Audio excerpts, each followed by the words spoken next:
Hello, welcome to episode 2 of this Logic Gate series. So last episode we went over different kinds of logic gates and what they do. Just a quick review, you put in an input, the logic gate gives you an output of either 1 or 0. So that was last episode. This episode we will be using math to determine if what the logic gate did was correct. So today we're going to be working with 3 input systems because it's easier. It's easier than 2 input systems because the formulas are originally written for 3 variables instead of 2. So we're going to be using input A, input B, and input C. Z represents the output that we get, so I'm going to draw a line right here. So these are inputs, this is output, just 3 inputs instead of 2. You just add one more. The output will still be either a 1 or a 0. So we're going to take some numbers quickly from a truth table.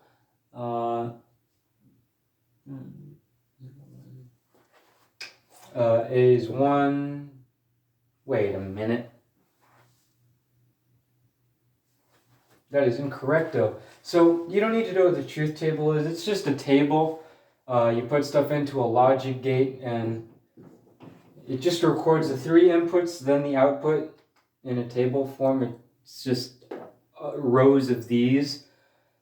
So the first input was 0, the second input was 1, the third input was 0, and the output that the logic gate gave was 1. So it doesn't really matter what logic gate was used to get this. All that matters is that a logic gate was used to get an output of 1, and it had these 3 inputs. So let's go over these 2 different formulas we'll be going over today. We have the min-term formula, which is used when the logic gate gives an output of 1. And then we have the max term formula, which will be used when the logic gate has an output of 0. So if the logic gate output is 1, you use this. The output is 0, you use this. These aren't the formulas, it's just the answer.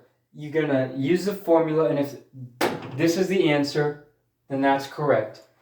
If this is the answer, then the logic gate was correct.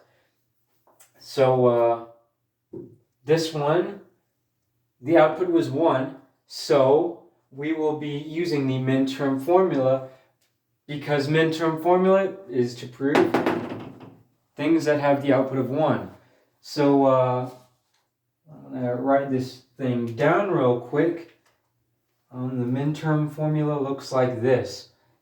It's going to be Z is equal to the inverse of A times the inverse of B times C plus, in case you don't know, these apostrophe things, I don't know what they're called. They're apostrophes, they mean the inverse of. That's also what we see here, the inverse of Z. Like this is Z, this is the inverse of Z. And in these formulas, I guess you could see Z as being 1. So this would just be 1 is equal to 1, which is true, which means that it was true. And the opposite of 1 is going to be 0, so this would just be 0 is equal to 0. So that's just what Z represents in these questions, and these formulas. So we're going to have this inverse of A times inverse of B times C plus inverse of A times B times the inverse of C plus A times the inverse of B times C plus A, B, C. Sorry for my bad handwriting. You're going to have to deal with it.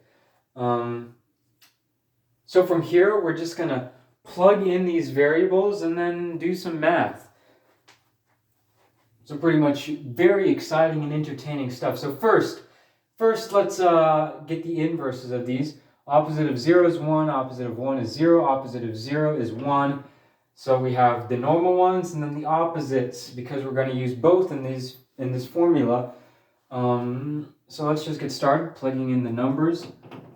Z is going to be equal to inverse of A, which is, that is correcto. Yeah, that is the formula. Inverse of A, which is 1, times the inverse of B, which is 0, times C, which is 0, plus the inverse of A, which is 1, B is also 1, and then the inverse of C is going to be 1, plus A, which is going to be 0, times the inverse of B, which is 0, times C, which is 0, plus A, B, C, so it's going to be 0, 1, 0. So all we did, in case you didn't catch that, is we just took these and put their numbers down here. And next we're going to be multiplying these. No. Yeah. We're multiplying these and then we're going to add them after. So Z is going to be equal to 1 times 0 times 0 is 0. Boom. Plus 1 times 1 times 1 is going to be 1. Plus 0 times 0 times 0, 0, plus 0 times 1 times 0, which is going to be 0. And you can probably tell already what the answer of this is going to be. So let's write that down. Z is equal to 0 plus 1 plus 0 plus 0. 1. Wow, it's like magic. Z is equal to 1. Z is equal to 1. And remember, Z just stands for 1. So that is just 1 is equal to 1. And that's true. 1 is equal to 1. So the logic gate that did this math is correct. It's true. It did it right. And we know that from this. So I'll just give you a second to look at that. Take some notes if you're taking notes. Yeah. And now we'll go on to the max term formula, which is just going to be the opposite of the min term formula. So let's clear the board real quick. I hope you got a good look at it.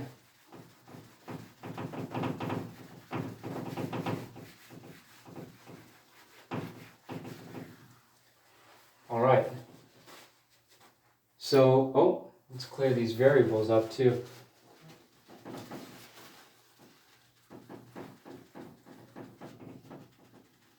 Okay, max term formula. So it's just going to be for questions that the logic gate gives 0. So let's just write a 0 here, because we're going to be solving something for that. So let's just find something that gives an output of 0.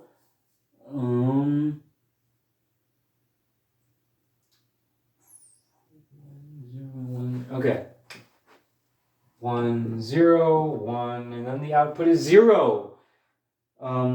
Once again, I do not know the logic gate that did this, and it doesn't matter. The output's 0, these are the inputs. Let's go find out if this is correct. So let's start off by writing down the max term formula. Actually, let's start by writing the inverses of these things. Opposite of 1 is 0, 1, and 0. Okay. So I'm going to start somewhere around here. The max term formula is going to look like this. The inverse of Z is equal to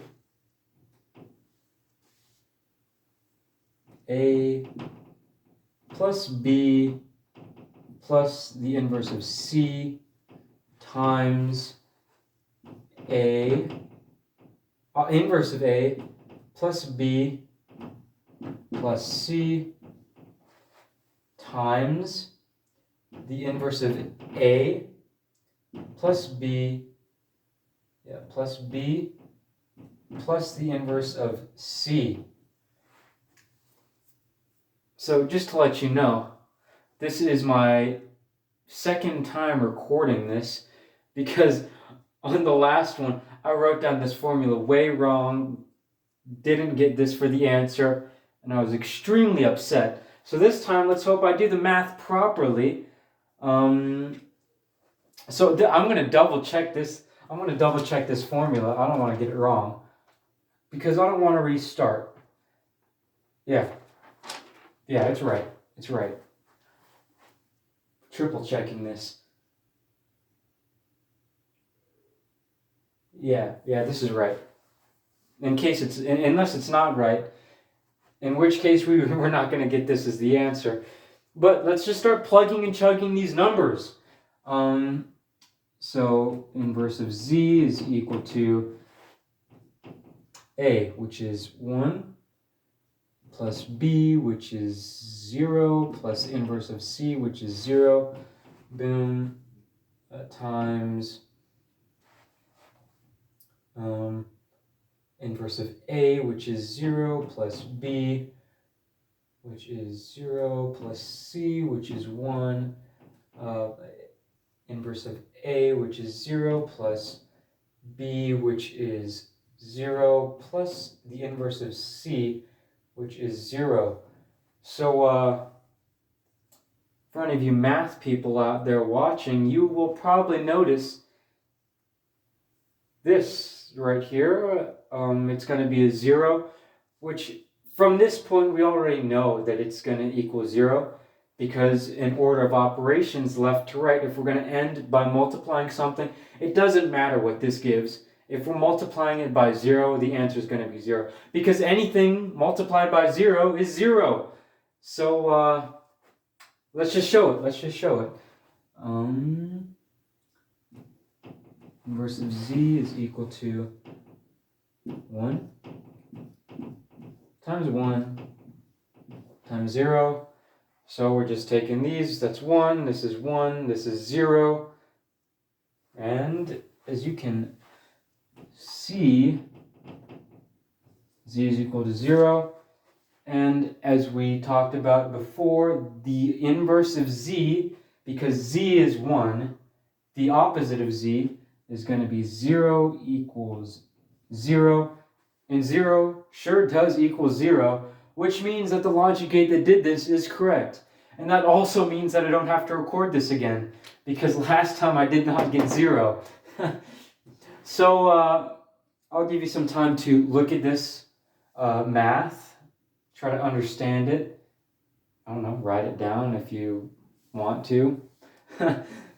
But that will be it for today's lesson, part 2 of this series.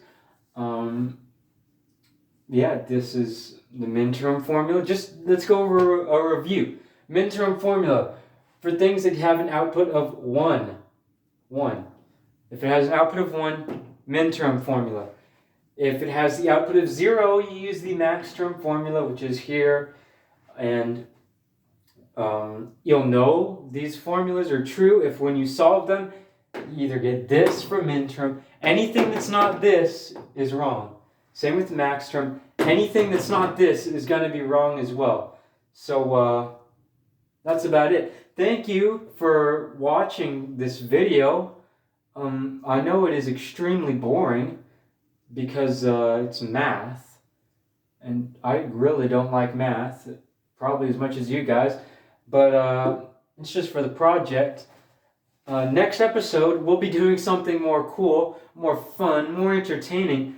We will be going into Minecraft again, and we will be looking at how logic gates can be used to build a calculator. So you don't want to miss that, because calculators are cool, I guess. Yeah, they're cool.